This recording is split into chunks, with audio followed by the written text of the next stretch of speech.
What up, though? This is your boy Beezy. You are watching Beezy Review Beats. Today, I'm going to be talking about Dibia Progressions. Dibia, West Coast producer, beat maker, produced for Clear Soul Forces and a few other artists I can't think off the top of my head. But I've been following this dude since the Sound Palace and the Swingology 101 projects he made. So I've been following him for a few years now. I like his style, man. I like Dibia's style. I think, and then with this project, you know, he kind of tapped into a lot of different types of sounds that I've never heard him experience with before. Like the first 3 tracks, I think were very R&B, I guess, type of sound. Not sound like R&B tracks, but like he just flipped a lot of R&B samples. Like before you go, that damn clap or snare you had on that joint was freaking crazy. I love that joint, man. I love how he loop his samples, man, on here and keep you interested. And I like how he have his signature llama, the green llama, and D, motherfucker D. Like, I like how he keep that, and that's when you know you got that signature DiBiase sound, man. Because you know before, if you listen to Looney Tunes, he had that 8-bit type of sampling going on there. And I think he just kind of tapped away from that, you know, with this project. You know, and he always drops projects out the blue. Like this one, just kind of caught me out of nowhere. I just so happened to see on this Bandcamp that he released a new project, and I was like, holy crap. So, you know, always good to get a Dibia instrumental project out the blue, because he released another one early this year, 10K, which I think he had like 10,000 likes on his Facebook, and he released a new project, you know, thanking the fans for a free project at that, which he rarely do, you know, thanking his fans, you know, for supporting him and stuff like that. But yeah, the first few tracks, Before You Go and Vacation, Sweet 532, you know, very R&B sampling heavy tracks that he took. Like Summer Vacation was very like laid back and smooth and R&B-ish. And then with Sweet 532, he sampled Anita Baker joint. And I was just like, when it first came on, I'm like, okay, how you gonna flip this one?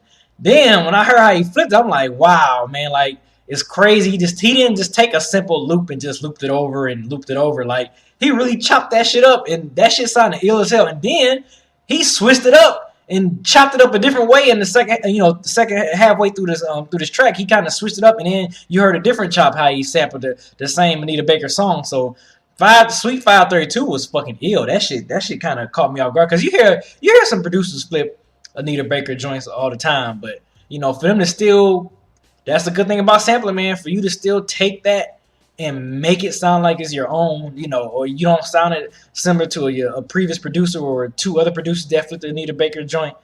DiBiase did it, and he did it the DiBiase way. You know what I'm saying? So that joint, I think that's probably one of my favorite joints on there, that Sweet 532 joint.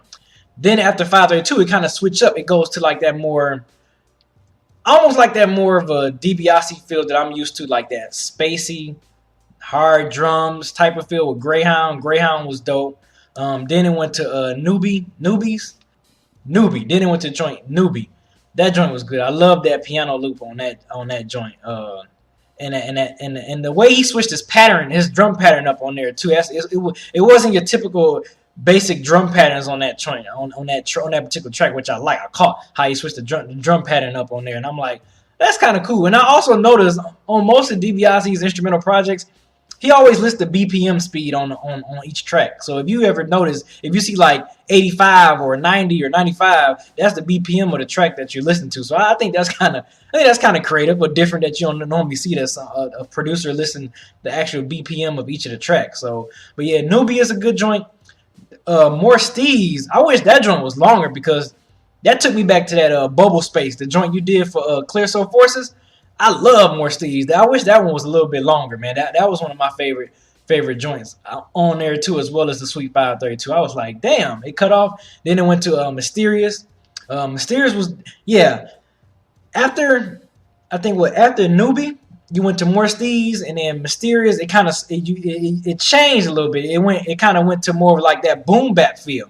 You know, it started off with More Steez, then it went to Mysterious, Just Building, with more of like your boom bap. That was like that boom bap section of this project. There's number 10 projects, and I like how he kind of made 3 different type of feels throughout this, 4 different type of feels of this project within a quick 10-track song. And those 3 tracks are like your more boom bap type of, which you don't really hear DiBiase do a lot.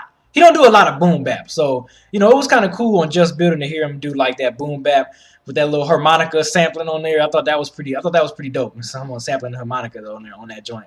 But very boom bap is very, you know, not really loud, crisp thumping. It was very dirty sounding drums, man. Which it fit that track well. Then he did like a 2-part Can't See Us, part 1, which was more of a you know, cool, mellow, slower tempo track. Then if he switched it, he did the same sample, but then he speeded it up. It sounded like some damn jitting, some house music, bouncing music. Yeah, I mean, it was crazy cymbals, crazy kicks on there, and I'm like, damn, this shit actually sound kind of good because I thought I wasn't gonna like it at first. The way when I heard it, it went from that track, and then I heard the same sampling again, but then the way he sequenced it and had it going at a more fast pace, I'm like, hell no. It kind of took me back to my, you know, Detroit days. I used to play that little fast house music and shit all the time at the club. But I thought that was pretty ill. I mean, he did it, and I thought I wasn't gonna like it, but I actually liked it. I thought that was a pretty good way. I wish you could have finished it a little better. I wish that wasn't the last track. I wish you would have finished it out with like maybe like another boom bap track or maybe something else that you was probably trying to experiment that you never did before. Finish it with that. But I mean, you never did no track that fast before, so I guess it was cool to finish it that way if you just want to show people and showcase that you have different styles, you know. So, you know, that's just me nitpicking. You know, I wish you could have ended it a little better, but with a different track. But overall, I thought this was a good, solid 10-track project. It was I actually posted on my beat tape of the week last week on deadandhiphop.com. So check it out. And, you know, if you wanna know where to find it, you can find it on this Bandcamp, or you can find it on the Dead and Hip Hop website. On the beat tape of the week, I posted on there last week. So check it out. Y'all know what to do. Follow me. Hit me up in the comment section. Follow me on Twitter. Came up at the bottom. I know it did.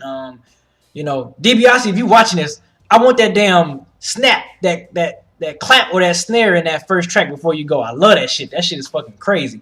But anyway, good job with the project. Looking forward to anything you're doing next. I shout you out too on that Clear So Forces joint, man. You did on Go PP7, man. Loved it. Love that joint as well.